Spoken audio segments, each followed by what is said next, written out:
let's learn a basic writing technique. It's called many things. We're going to call it emoting by proxy. And I say let's learn it, but you already know it. Even if you don't know you know it. You probably can't deploy it unless you have sat down and thought about it some, though. So let's sit down and think about it some. You're making an indie game, and you decide that you want to add some punch to your indie game by giving your main character an emotion. So you make them sad, or angry, or happy, whatever, right? You want to add an emotion, so you do. And the players do not buy it. They laugh at you and say you're the next coming of Tommy Wiseau. And oh my gosh, am I really that bad a writer? Probably not. The problem here is perspective. We're wearing this fellow's skin. So when they throw a temper tantrum or break down sobbing or go tiptoeing through the tulips, we are being asked to participate. We're being asked to go along with it. And that's a big ask. We're being asked to sideline all of our personal feelings and our personal play even, and being asked to go along with whatever you've written instead.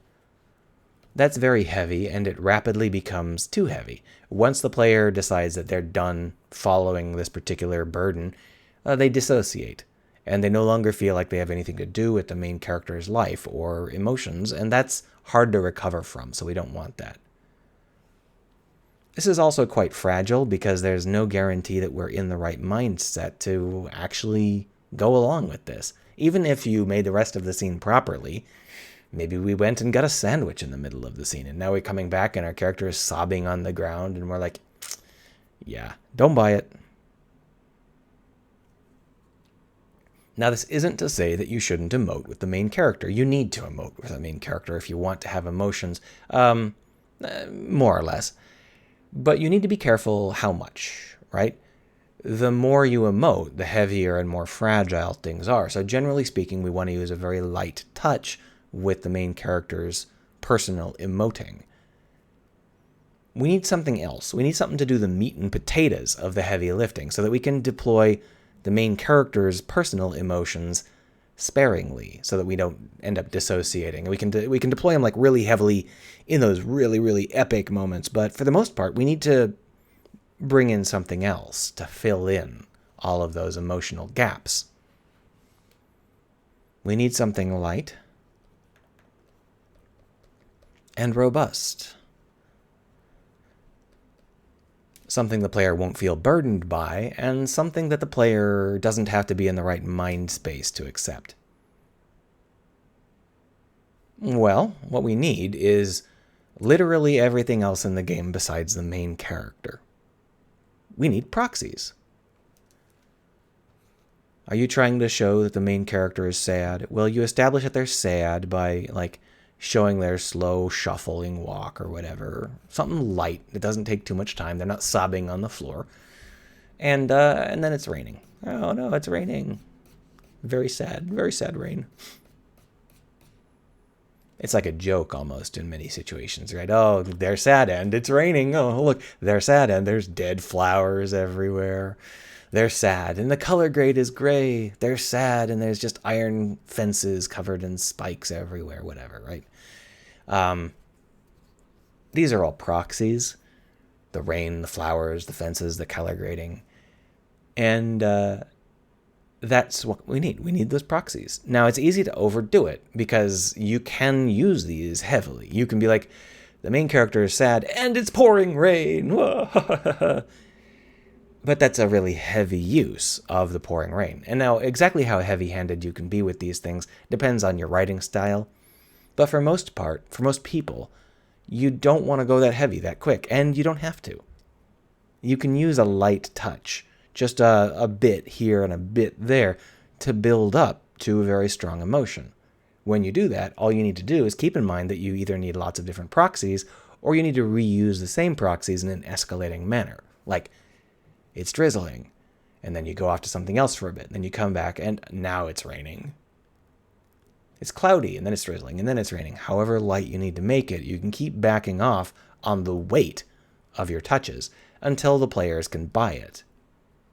And even if they don't buy it, they're not going to dissociate from the main character. they're going to dissociate from the weather, and that's okay.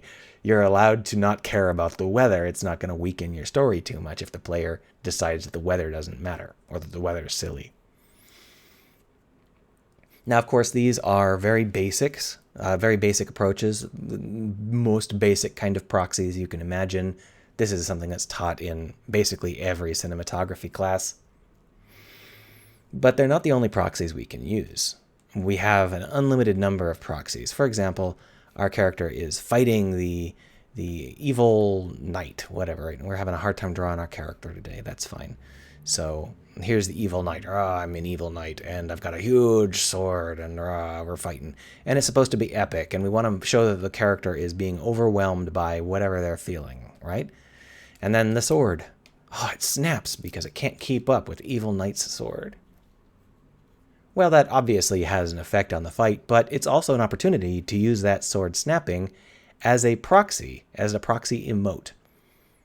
What is the main character feeling? Are they terrified? Are they angry? Are they just exhausted? We can show that with a very brief light touch, maybe their body language or a shot of their face. And then we can back that up with the proxy of the sword snapping, which we shoot differently depending on what we want to show. Like if they're angry, we show the sword snapping and we're like, okay, now we're really tense. That's going to amplify that anger. And we know this is the moment where that anger turns. Does it turn into like self-destructive rage where they continue to attack the evil knight without a weapon? Or does it turn into fear because now they've been disarmed? If they're already afraid and the sword snaps, we can show that in a lot of fun ways. Like you clash and your sword and their sword are like cracking up against each other and your sword starts to snap, starts to crack. You get a shot of the player's face looking scared again, and then the sword snaps and Or if they're feeling exhausted, maybe they go up for one final block and they look tired already, and then the sword just shears away without any resistance. And there's just the faintest little shink as it goes. These amplify the emotions that the player character is feeling and delivers those emotions to the player without requiring the player to wear them. The player character isn't the one bearing the burden of those emotions. It's the world bearing the burden. And that means that we, as people who are in the player character's skin, don't have to shoulder all of it ourselves. It allows us to approach them in a much more approachable manner. And it's super robust and super easy once you get into the right mindset to think of things like this. And of course, the sword breaking is not the end of the sequence. We can continue to touch and touch and touch and touch and touch, getting things into the exact emotional framework we want, building and building and building and building and building. We can use heavier and heavier and heavier beats. Like if our character is exhausted and that sword just shink, gets cut away, we can continue that by showing our character slumping down to the ground, which is a fairly heavy response, and just kind of blankly staring at their broken sword. But we can also back that up with things that are out in the world, proxies. Like, for example, we make the audio suddenly very far away, and we drain the color from the scene, and things slow to a crawl as the evil knight is coming towards us with his sword raised up, ready to slice us down, and it's just in super slow motion, and those are all proxies. The slow-mo is a proxy, the color grading is a proxy, the distance of the sound effects is a proxy. These are ways to show the emotion without having the player character express it personally. And we have someone on the side going, oh no, player character, what? And that's also a proxy, because we are getting someone else's emotions to back up our own. These are very robust and light and easy to do, but there are a lot more complicated things you can do, and this is the key here. You see, we're not wearing that character. That character can do whatever they want. An NPC can throw a temper tantrum or frolic through the daisies, and that will be something we accept. We may not be like, oh yeah, I feel that same way, but we understand that that person is doing their own thing, and we can use that to reinforce our emotion. We can use that to reflect the player character's little stub of an emotion and allow the player to feel the full brunt of the emotion without having the player character express it. For example, let's say that we are suffering from grief, like we've lost our family member or something, and we don't want to be too heavy on it because to the player character, it's backstory. And the player didn't experience it. The player only knows of it secondhand. So we just show the main character looking a little depressed. We show a sluggish walk or something similar. We don't go overboard with it. But we can start to back that up with proxies such as, photographs and the sounds of the world and that sort of stuff. And we can back it up with other people. So what sort of other people would we use to back this up? Well, we've got, as far as I can tell, about 3 basic options. We've got people who empathize with us, and that allows them to tell the player what the player character is feeling. So if they're like patting us on the shoulder and going, "I'm very sorry for your loss," then the player character doesn't express anything, but the player understands that the player character is in this kind of situation. And if we've already established via a light touch that the player character feels depressed, then that's going to back it up. If we've already established that the player character doesn't, if we've shown the player character smirking, then we get that same sort of disconnect. That same action provides a disconnect now. It's like, oh, we're very sorry to hear about your loss. And we know that the main character does not give a shit.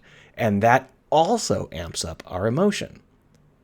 So whether or not this person is expressing, the correct emotion or the wrong emotion, as long as we know where we stand, we can get that emotion amped up and we can feel it really hammering home. And that is a very powerful way to do things. We can also have someone who's feeling the same emotion as you, but in a more exaggerated way than you're allowed to feel. Like, oh, your brother is sobbing in the corner and is inconsolable. And, we would then go over to them and we would establish some level of connection to them. We'd be like, "Yeah, I know how you feel, bro," or something similar. But the point is that we're not the ones on the floor sobbing. It's an NPC. And as long as we can connect to that NPC in some way, we can absorb a lot of that emotion. And of course, we can also go the other direction and we can have a brother that is obviously super happy that dad is dead or whatever. And we can really, be like, "Oh my God, you're such an asshole, Doug." And Doug's like, "Oh, what are you talking about? I'm getting a fortune out of this. We're gonna read the will, and I'm sure I'm gonna get a full third, maybe even half. That old bastard loved me," and that will clash with our emotion, and it will allow us to feel our emotion more aggressively because it's actually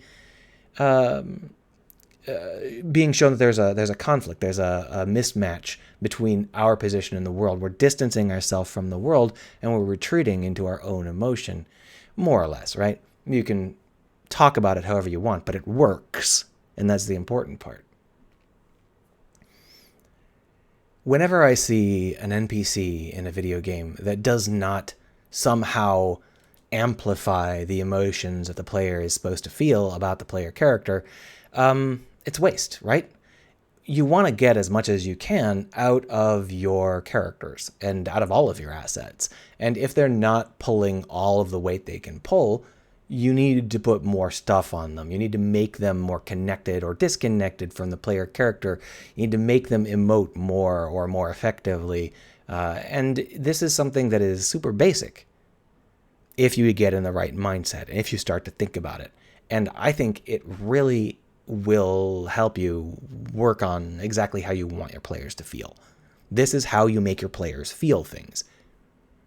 The player character usually only gives you stubs, little hints, usually very, very light touches because it's so dangerous to use them directly. And then at the end, they're like, "Oh no," but that's at the very end. That's when things are epic. That's when things have come to a head and the player is invested and they're willing to accept the full brunt of the player character's emotions.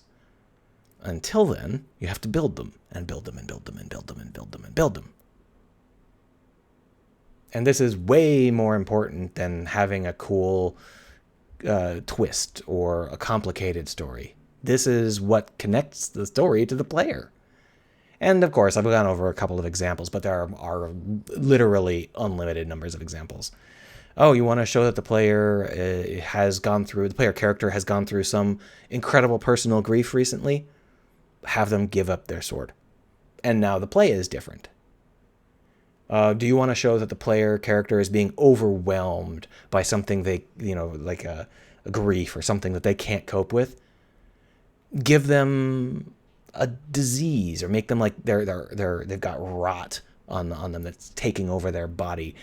Body horror as an emoting element. And that's the main character's body, but it's not them. They're not doing the emoting. They're watching their body fall apart with you. They're feeling it with you.